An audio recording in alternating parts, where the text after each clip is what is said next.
میں صوبائی جمعیت اہل حدیث ممبئی کے امیر حضرت مولانا عبدالسلام صاحب سلفی حافظ اللہ سے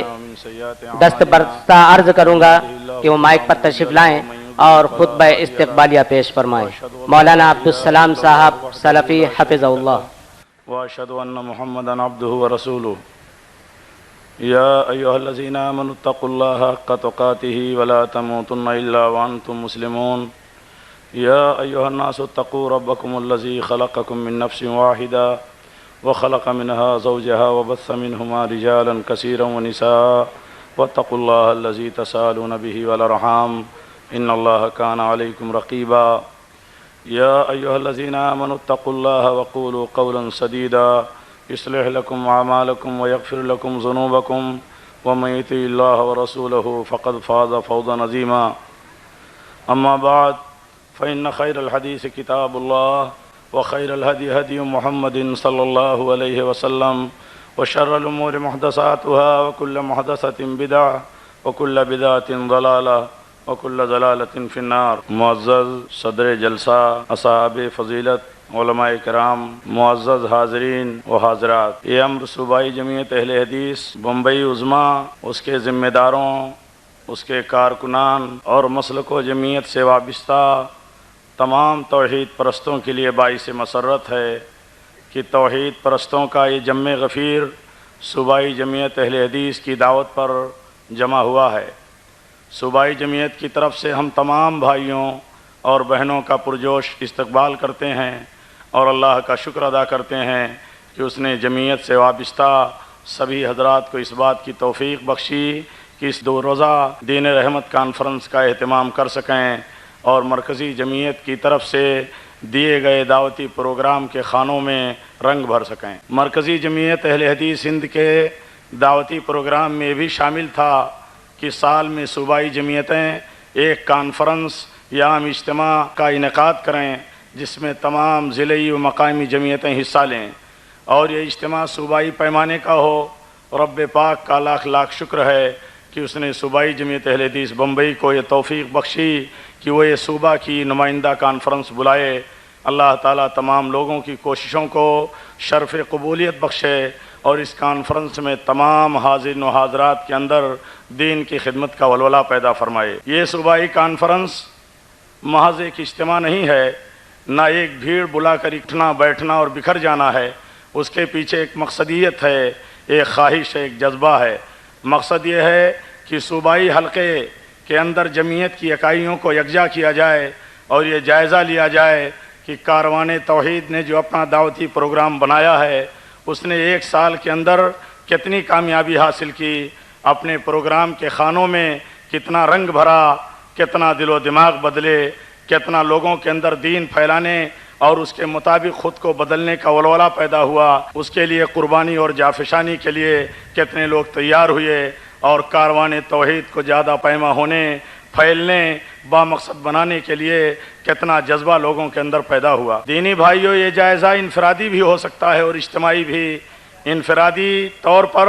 ہر فرد، خواہ ذمہ دار ہو یا عام جماعت کا فرد ہو، وہ اس موقع پر غور کرے۔ وہ اس اجتماع میں سال بھر کی کارگزاری ہمارے سامنے ہے، اس نے کارگزاری کے مطابق انجام دیے کاموں میں، خواہ وہ دعوتی ہوں یا تعلیمی، رفاہی ہوں یا اجتماعی، ان میں اس نے کتنا حصہ لیا اور وہ کتنا حصہ لے سکتا تھا، کس قدر اعراض و اغماض برتا یا کس قدر حوصلہ رکھتا تھا، کس قدر دینی جذبے سے سرشار ہو کر ہر کار خیر کی آواز پر لبیک کہا۔ اگر ایسا تھا تو اسے عزم و حوصلہ کے ساتھ آگے بڑھنا چاہیے، اور اگر کمی رہی یا غفلت برتی گئی یا کسی ذات سے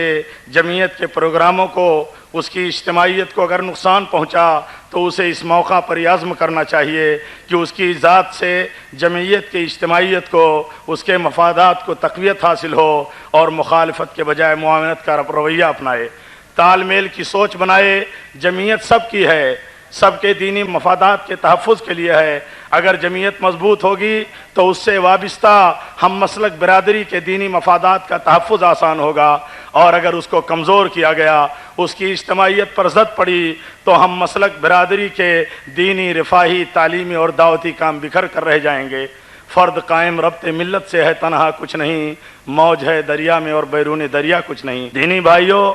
اگر آج سارے ملک میں جمعیت کما حق مطلوب ذمہ داری اور تقاضے پورا نہیں کر پا رہی ہے تو اس لیے کہ جمعیت کو بسا اوقات نظر انداز کر کے اس کے تقاضوں کے خاطر خواہ تعاون کا موقف نہ اپنا کر کے جو ہمارا تعامل ہے یہ بہت بڑی بنیاد ہے، اور ایک بہت بڑی بنیاد اس کے پیچھے یہ ہے کہ اپنی شخصی پہچان اور تشخص کے بنانے کے شوق میں پروگرام بنتے ہیں، کھینچا تانی کا کبھی کبھی ماحول بن جاتا ہے جس کی وجہ سے جمعیت اپنے کما حق تقاضوں کو پورا نہیں کر پاتی۔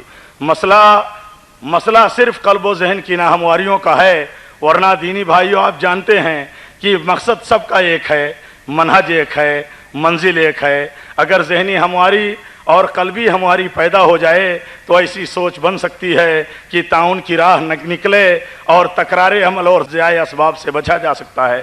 لیکن الحمدللہ اب یہ ذہن پورے ملک میں بڑی تیزی کے ساتھ پھیل رہا ہے اور تعاون کا ماحول پوری قوت کے ساتھ جماعت کے درمیان پھیل رہا ہے۔ جمعیت ایک کل ہے اور افراد کی ساری کوششیں اکائیاں ہیں۔ اگر اکائیاں کل بن کر جمعیت کی برابری کرنے لگیں یا جمعیت کو پیچھے چھوڑنے یا اسے نظر انداز کرنے کا ذہنوں میں سودا سما جائے یا اس کو ذاتی مفادات ولولوں اور حوصلوں کے تحقق کا ذریعہ بنایا جائے تو یہ سب کے لیے بڑی بدنصیبی کی بات ہے اور اس کا خمیازہ پوری مسلکی برادری کو بھگتنا پڑے گا، اور یہ کوئی ڈھکی چھپی بات نہیں، ایسا ہوا ہے اور اس کا خمیازہ پوری برادری اب تک بھگت رہی ہے۔ جمعیت سے وابستہ مسلکی برادری کے ہر فرد کے اندر جمعیت کی مطلوب و مرغوب اکائی کی حیثیت سے رہنے کا جذبہ اور اس کے لیے انکساری نہیں ہے تو یہ تعنت ہوگا، اور تعنت کبھی بارآور نہیں ہوتا۔ اس 2 روزہ دین رحمت کانفرنس کے عظیم موقع پر ارباب جمعیت، جماعت کے ذمہ داران کو، خواہ مقامی ذمہ دار ہوں خواہ ضلعی و صوبائی ذمہ دار ہوں، انہیں تنظیمی طور پر یہ جائزہ لینا ہوگا کہ انہوں نے جمعیت کے تنظیمی، دعوتی، تعلیمی اور رفاہی کاموں کو کتنی ذمہ داری سے انجام دیا اور جمعیت کے اصول و ضوابط کی کتنی پابندی کی، انہوں نے کس قدر جمعیت کے پروگراموں میں تعاون کیا۔ اگر کمی ہے تو اسے دور کرنے کی کوشش ہونی چاہیے، اور اگر تعاون رہا تو مزید تعاون میں خواہ مالی تعاون ہو یا وقت کا تعاون ہو یا صلاحیتوں کا تعاون ہو اضافہ ہونا چاہیے۔ خواتین و حضرات، آپ حضرات جانتے ہیں کہ دنیا میں سب سے بہتر کام دین کا کام کرنا ہے، اور اس سے دنیا و آخرت دونوں جہان میں کامیابی ملتی ہے۔ من عمل صالحا من ذکر و انثی وهو مؤمن فلنحيينه حیاتا طیبہ ولنجزینہم اجرہم بأحسن ما كانوا يعملون۔ اور دینی کام کا تصور یہ نہیں ہونا چاہیے کہ تقریر کرنے یا پڑھانے ہی میں دینی کام ہے۔ دینی کام کی بہت سی صورتیں ہو سکتی ہیں اور ان میں ایک کو دوسرے پر ترجیح بھی حاصل ہو سکتی ہے، لیکن اصل میں دیکھنا یہ ہے کہ وہ کون سے ذرائع ہیں جو ہمارے ہاتھوں میں ہیں اور جن کو استعمال کر کے ہم اصل دین کو زیادہ سے زیادہ پھیلا سکتے ہیں۔ ہم تعلیمی کام کریں، رفاہی کام کریں، لوگوں کو سیکھنے سکھانے کے لیے مساجد میں دروس کا نظام چلائیں، خطبہ جمعہ کو بہتر سے بہتر، مؤثر ترین اور مفید سے مفید تر بنائیں، اجتماعات اور جلسوں کا سلسلہ قائم رہے، انفرادی طور پر لوگوں سے مل کر ان کو دین کی طرف مائل کیا جائے، پڑھنے کے لیے رسائل اور کتب کا انتظام کیا جائے، اور ان تمام کاموں کے لیے صلاحیتوں کی ضرورت ہے، مال کی ضرورت ہے، وقت کی ضرورت ہے، اور سماج کا ہر فرد اس میں حصہ لے۔ جس کو جو ملا ہو، جس کے بس میں جو ہو، وہ اسے اشاعت دین کی خاطر لگائے۔ کار دین میں نادان، علم میں کمزور اور بے بہرا بھی حصے داری رکھ سکتا ہے، اور اگر جذبہ نہ ہو تو ایک عالم سے بھی کوئی فیض حاصل نہیں ہو سکتا۔ دینی کام کرنے،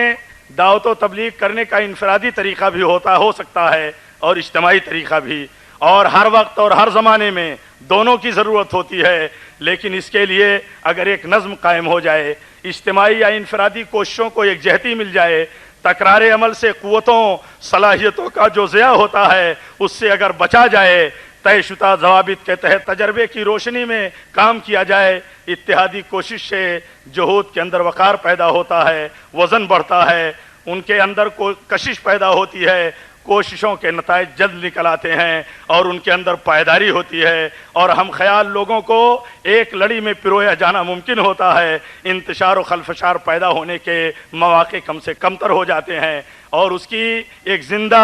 پائندہ ہماری نگاہوں کے سامنے کھلی ہوئی آپ کے سامنے جو مثال ہے وہ آپ کی یہ 2 روزہ دین رحمت کانفرنس ہے۔ دینی بھائیوں، اسی اجتماعی نظم کو قائم کرنے کے لیے جمعیت قائم ہے۔ دین کا مقدس کام کرنے کے لیے اور اس کے لیے اجتماعی نظم قائم کرنے کے لیے جمعیت کا پلیٹ فارم موجود ہے۔ جمعیت کو اس نگاہ سے دیکھنا، اس خط پر لانا ضروری ہے، لیکن یہ سب کرنے کے لیے کچھ آداب و شرائط ہیں، ان کا بنیادی کردار ہے، ان کو ملحوظ رکھنا اشد ضروری ہے، اور اجتماعی طور پر منظم ڈھنگ سے دینی کام کرنے کے لیے ان شروط و آداب کو ملحوظ رکھنا ضروری ہے۔ اگر کسی تنظیم کو دنیاوی سیاسی پارٹیوں کی طرح پوزیشن اپوزیشن، کھینچا تانی، ناموری اور شہرت کا اسٹیج بنا لیا جائے اور اس کی خاطر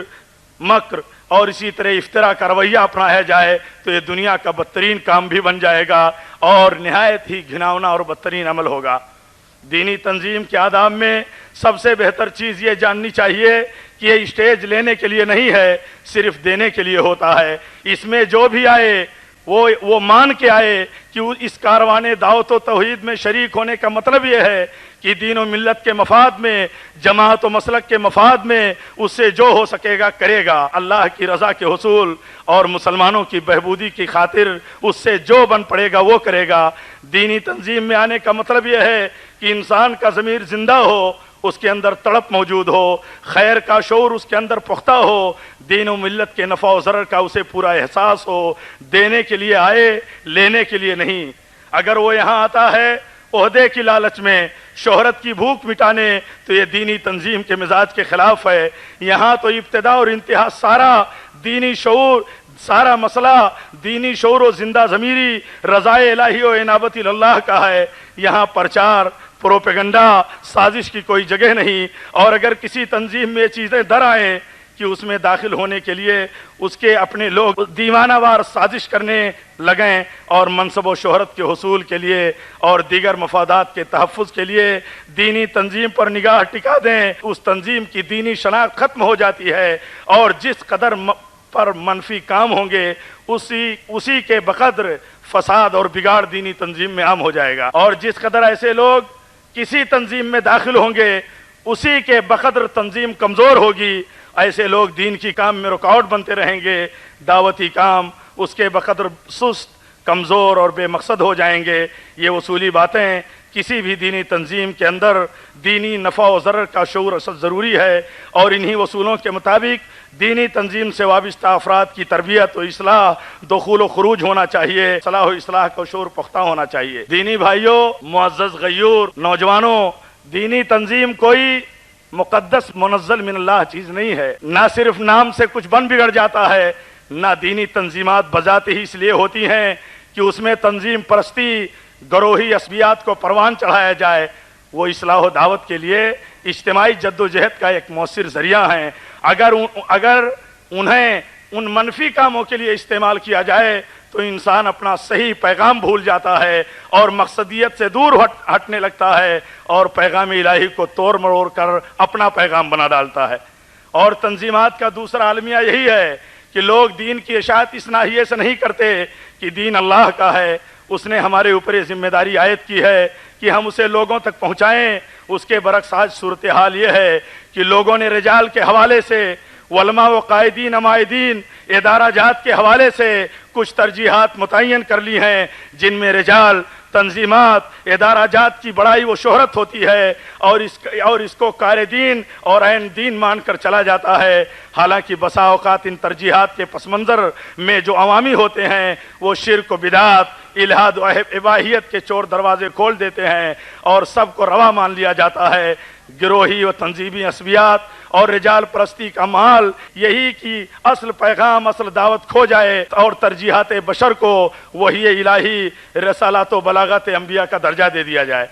پہلی کمزوری یعنی دینی تنظیم کو مفادات کے حصول کا ذریعہ بنایا جانے سے ذرائع تباہ ہوتے ہیں، اور دوسری کمزوری یعنی تنظیم پرستی، گروہی عصبیت اور رجال پرستی سے اصل مقصد تباہ ہو جاتا ہے۔ آج دین کے نام پر دینی کام کرنے والی تنظیمات وہ مؤسسات کا المیہ یہی ہے کہ اکثریت ان دونوں فتنوں میں مبتلا ہیں۔ ان دونوں فتنوں نے دلوں میں بسیرا دے رکھا ہے اور دماغوں پر تسلط جما رکھا ہے۔ آج کے اس 2 روزہ دین رحمت کانفرنس میں اگر ان دونوں نقطوں کو غور کا پوائنٹ بنا لیا جائے اور جمعیت کے اہل علم اہل بصیرت جو اس کانفرنس میں پورے ہندوستان کے دل و دماغ کی حیثیت سے جمع ہیں، اگر اجتماعی دینی کام کے لیے 2 اہم اصول ذریعہ اور مقصد کو پوری قوت کے ساتھ واضح کریں اور اللہ تعالیٰ سے ہم سب توفیق مانگیں کہ انہیں ہم پوری قوت کے ساتھ مضبوطی کے ساتھ اختیار کر لیں اور کار دین کو کرنے کا اہم اور مؤثر ذریعہ تنظیم کو استعمال کرنے اور پیغام الہی کو صحیح اور درست ڈھنگ سے پھیلانے کا انتظام کر لیں اور تنظیم میں دخول کے صحیح راستے متعین کریں اور گروہی عصبیت سے بچ کر کے صحیح اسلام اور پیغام الہی کی نشاندہی کریں تو کانفرنس کا مقصد حاصل ہو جاتا ہے۔ جمعیت و جماعت کے ارباب بصیرت کو غور کرنا چاہیے اور جائزہ لینا چاہیے کہ جمعیت کا موجودہ تنظیمی ڈھانچہ کتنا کارآمد ہے اور آیا اس کے ضوابط اس ڈھنگ کے ہیں کہ خود غرضانہ مفادات سے مخمور حضرات کے دخول کو تنظیم میں قبول کیے جانے سے روک سکیں، جو اس میں داخل ہو کر دینی کام کرنے کے بجائے فساد اور رکاوٹ کا ذریعہ بنتے ہیں۔ جمعیت اور مسلک سے وابستہ مخلصین کے سامنے یہ چیز ہے کہ مسلمانوں نے 2 قسم کی دعوت کا تجربہ کیا ہے۔ ایک نے تنظیم پرستی اور سیاست کو اپنی ترجیح میں شامل کیا اور مسلمانوں کو احتجاج، مظاہرہ، انقلاب اور بغاوت و تباہی کا نتیجہ دیا، اور دوسری تنظیم نے بزرگ پرستی، قصہ گوئی کو اپنی ترجیحات میں شامل کیا اور خرافات و اوہام اور بدعات کی حتیٰ کی شرکیات کو بھی داخل دین قرار دے لیا۔ ہمارے اوپر اس حیثیت سے زبردست ذمہ داری عائد ہوتی ہے کہ ہم کتاب و سنت کو اپنی ترجیح ٹھہراتے ہیں اور سلف صالحین کے طرز کو مستند مانتے ہیں۔ ہمارے لیے ضروری ہے کہ ہم اپنا جائزہ لیں، ذریعہ کو بھی درست کریں اور مقصد کو بھی براہ راست اختیار کریں اور تنظیمی فتنوں اور پیغام الہی کو چھوڑ کر دیگر ترجیحی فتنوں سے بچیں۔ آج ہمارے سامنے یہ جمع غفیر موجود ہے، ہمیں اس حاضری پر بڑی مسرت ہے۔ اخیر میں میں اپنے اس خطبہ استقبالیہ کو کاٹ کر کے اور مختصر کر کے اخیر میں ایک بار پھر صوبائی جمعیت اہل حدیث کی طرف سے اپنے معزز مہمانان، خصوصاً مرکزی جمعیت اہل حدیث کے امیر حافظ محمد یحییٰ صاحب، اسی طرح عالم اسلام کی ایک معتبر اور مقتدر شخصیت مقتدی حسن اظہری صاحب اور جماعت کے ملک کی اہم شخصیات، علماء، فضلاء، فارغین جامعات و طلباء، عوام و خواص، سبھی حضرات کا پرجوش خیر مقدم کرتے ہیں اور ساتھ ہی عرض کرتے ہیں کہ فردن سارے افراد اور جمعیت کے ذمہ داران و ارباب بصیرت اس کانفرنس کو مؤثر بنائیں اور جمعیت میں نئی روح پھونکنے کی کوشش کریں۔ اللہ رب العزت سے دعا ہے کوئی اس کانفرنس کو بامقصد بنائے اور کاروان توحید و سنت یہاں سے ایک نیا جوش و جذبہ اور حوصلہ لے کر کے آگے بڑھے تاکہ بستی بستی، محلہ محلہ، انفرادی و اجتماعی ہر سطح پر احیاء کتاب و سنت کا فریضہ انجام دیا جا سکے۔ اللہ تعالیٰ سے اخیر میں دعا ہے کہ اللہ تعالیٰ ہمارے عزائم کو بلند فرما اور ہمیں جماعت کی مزید خدمت کرنے کی زیادہ سے زیادہ توفیق عطا فرما۔ آمین۔ وآخر دعوانا ان الحمدللہ رب العالمین۔ السلام علیکم۔